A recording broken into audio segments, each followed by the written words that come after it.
Hello ladies and gentlemen, it's time to look into this year Nintendo Switch games releasing in Japan or Asia that have English. These are games that do not have a Western physical release, or if they do, they are going to be from a limited company, not widely available.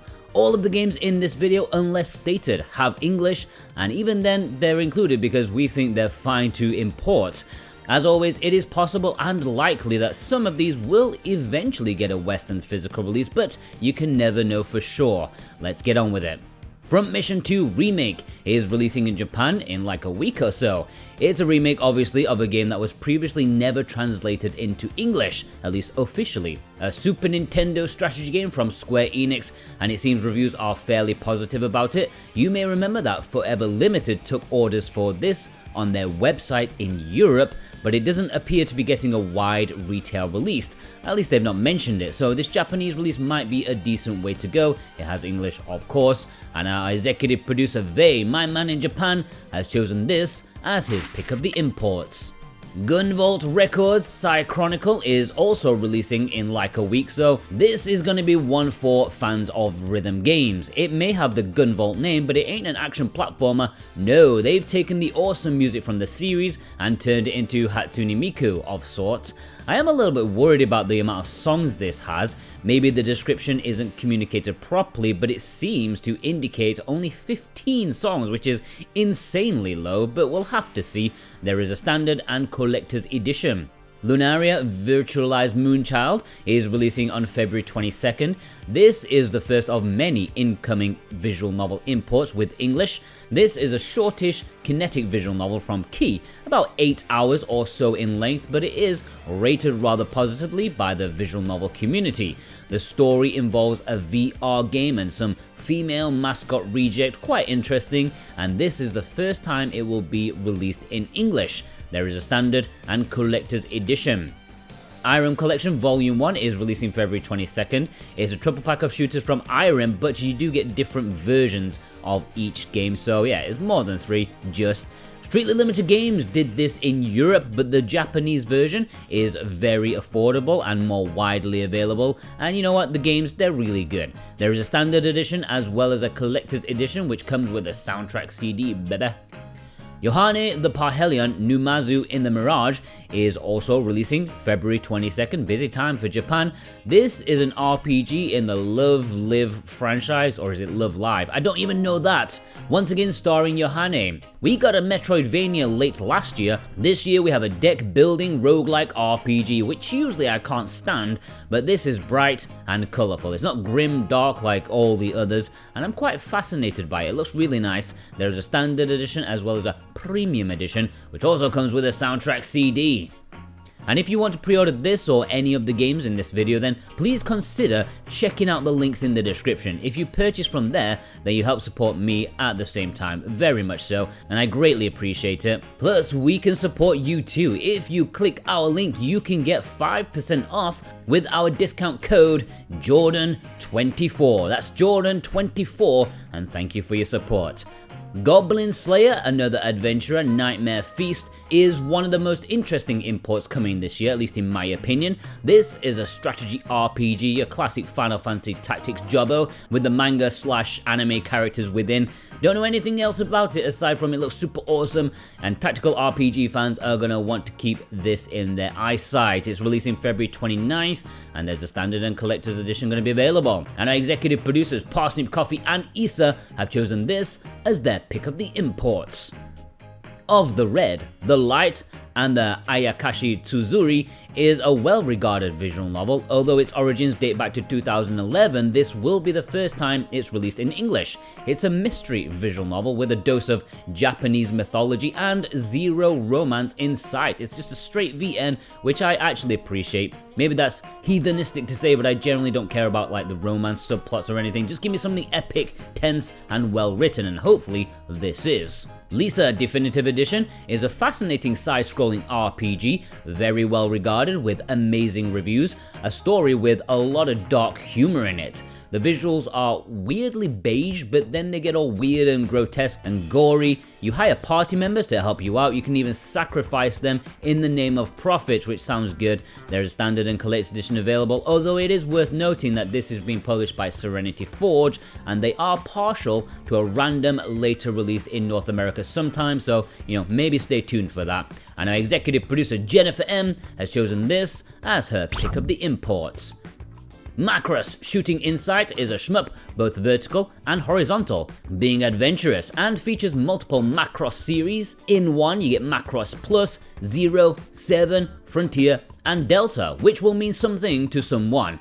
That someone is not myself, but I am partial to blowing shit up in spaceships, so yeah, I'm excited about this, even if I don't know the franchise like you think I should do as an internet nerd. Kemco RPG Selection Volume 6 is the first of what I suspect about 3 or 4 Kemco collections coming this year, if last year is anything to go by. They've got to catch up with the PS4, and this one is sporting a peachy pink, perfect for the spring season. On March 21st, it features as Divine Kimura, Alphadia Genesis, Lost Dragon, and Dragon Lapis de Pis. Small budgeted JRPGs.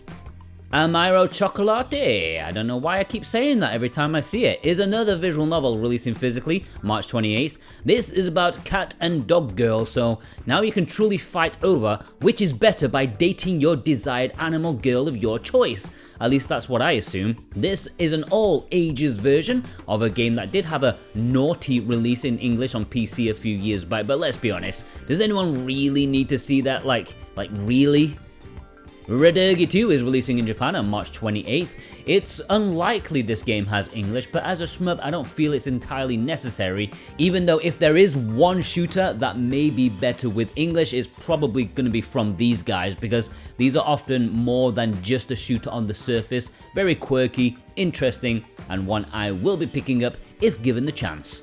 Muv-Luv is a tough sell, not because it's not a fantastic double pack of 2 great visual novels, but the fact that it seems to be only available physically if bought in a $200 collector's edition. There doesn't seem to be a standard edition anywhere, but it does have English. However, if I'm laying down that money, I'm probably gonna have to wait and see if there's gonna be a Western retail popping up. Don't jump the gun on this one just yet. Umbraclaw is a game that probably has English, although it's not 100% confirmed as of yet, and also it's likely that Limited Run may do this in the West. If not though, this is a great looking action platformer from Inti Creates, going with a very different visual style this time around and trying to lean into like a new IP. Looks pretty awesome, releasing March 30th. Hatsumira from the Future Undying is a big visual novel from Frontwing. It's from 2015, but this is the first console port that has English. As per usual with these import visual novels that have English, it's supposed to be quite high quality, otherwise they may not have bothered with English. The Dragoness Command of the Flame is a strategy RPG, a bit of a budgeted looking one. It got a Western digital release from P-Cube last year, but there's been no sign of a physical release there, which is unusual for them. They tend to give almost everything a physical release, so that does have me a little bit worried about its quality. It got like 5 and 6s out of 10s for the most part. Rainbow Cotton is a remake of Rainbow Cotton. Who would have thought that? Which up till this point was a Japanese Dreamcast exclusive. I've played it and it was kind of bad in execution. A few tweaks here and there could have done it wonders to make it an essential game, but that's what this remake is all about, fixing the nonsense. Anyways, if you're interested, I do a series on my other channel, A Bit More Jordan. I'm completing every Dreamcast game, and although the video isn't public yet because I only release them once per week, I have done one on Rainbow Cotton. It'll probably be out in like a month's time or something. Anyways, back to this remake. Strictly Limited Games have put up pre-orders for this in Europe, but it's exclusive to their store, and good luck it arriving before this very affordable Japanese version. Mom Hid My Game Collection is a quad pack of games, really quirky stuff. It includes Mom Hid My Game 1 and 2, Hide and Dance, and My Brother Ate My Pudding. Together they make a rather interesting package, a super quirky physical release on the system, releasing April 25th. Library of Ruina, I'm told, is an incredible game if you're into deck builders. It's one of those that you can lose hundreds of hours to if it grips you like Slay the Spire does to some people. Obviously, I haven't played it, but I'm half tempted to give it a go just because the so good reception it got. This is releasing physically April 25th in Japan. Assault Suit Leynos 2 Saturn Tribute is a port of a Sega Saturn game that only released in Japan, so this is actually the first time it's had English, and it's a fairly hardcore side-scrolling mech action game. I think I remember seeing this pop up on GameSack one time, and of course, I am massively interested. Mecha action, that's what video games were invented for. There's going to be a standard edition and a very affordable collector's edition, and it's releasing April 25th. And our executive producer, Brent McLean, has chosen this as his pick of the imports. El Shaddai, Ascension of the Metatron HD Remaster, is getting a release in Japan April 28th. Although you may remember that Limited Run Games have already put pre-orders up for their version, which may be a good option for some, although this Japanese version is cheaper, and there's a collector's edition. This is a 360 action game that many feel is very underrated, so now is the time to rate it. And our executive producers, Totally Grateful and God of Resin, have chosen this as their pick of the imports. Toho Mystia's Izakaya is a business restaurant managing game starring the Toho characters. It's a bit like Sword and Fairy in 2, which is also an import exclusive, but this one looks way nicer in the visual department thanks to the pixel art. It also has very, very positive reviews on Steam, and I'll definitely be picking this up when it releases May 2nd in a standard and collector's edition. Gift is one of the cheapest pre-order imports that you can get right now. It's like 20 bucks, taking into account my discount code, of course, and it looks rather lovely too. It reminds me heavily of Little Nightmares, but less grotesque. It's not out yet, so we don't know exactly how good it is, but I am very hopeful about it. Princess Maker 2 Regeneration is genuinely one of my most anticipated releases. Who doesn't want a princess raising simulator? But this ain't something that you'd see Macross or Axis Games fart out. This is actually a proper game despite the name. It's a remake of the second game in the series. The third one is already out on the Switch, but digital only. Hopefully that gets rectified one day, but this makes up for it anyways. After half a year's delay, it will release May 30th. Everlasting Flowers is a visual novel that's not even out yet. It's a brand new VN no one has ever read before, and it has Day 1 English. It's also from the same developer as Alcana, which is one of the best VNs on the Switch, so things are looking very promising indeed. This is releasing June 27th, still a way to go. Review Starlight Eldorado is another one that's never been released before and has Day 1 English. Man, these Japanese devs are waking up and smelling the money. It's developed by Frontwing, who many of you will be aware of thanks to the Grisaya series, so again, things are looking very promising for VN fans. Fate Stay Night Remastered is a huge one, and to be honest, even though I'm mildly confident it will get a Western physical, I'm putting it here because that hasn't been announced as of yet. This is the first time the legendary VN has officially been released in English, and I think y'all did a great job buying Witch on the Holy Night. It persuaded them to do Tsukihime and this one. Good job!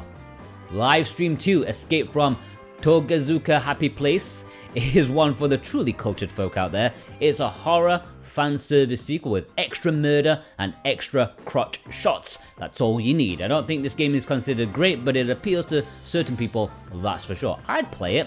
And our executive producer, Cartoon Soren, has chosen this as his pick of the imports. Earth Defense Force World Brothers 2 is getting an Asian English physical release later this year. I'm really looking forward to it since, I enjoyed the first game a lot despite the technical issues, and I've been in an EDF mood recently, thinking about doing a series retrospective over on A Bit More Jordan later this year or next year. We'll see about that. Hakuoki Chronicle of the Wind and Blossom is one of a handful of Play Asia exclusives that should be sent out this year. We'll start with this one because for many this will be the main one. It's an Otomi VN, but it's the big daddy one, the pioneer that started the trickle of Otomi games releasing in the West. And this is the best version yet, combining both releases into one, leaving you with more content than you know what to do with. As with all these Play Asia exclusives, there's a standard edition as well as a collector's edition available. And our executive producer, Feig, has chosen this as their pick of the imports. Xuan Yuan Sword 7 is my personal pick of theirs, however. I've started getting into the Xuan Yuan Sword series, and this is the latest in the franchise, from 2020, but now it's finally coming to the Switch, and we've been promised it's being ported with care because it is quite an intensive game. But hey, an action RPG with Chinese mythology right up my alley, and I can't wait for this one. It's my pick of the imports. Dead in Vinland is the one I care about the least. I mean, it's a thing. It's a survival management game with lots of storytelling and dialogue and choices. It's supposed to be pretty good, but totally not my style.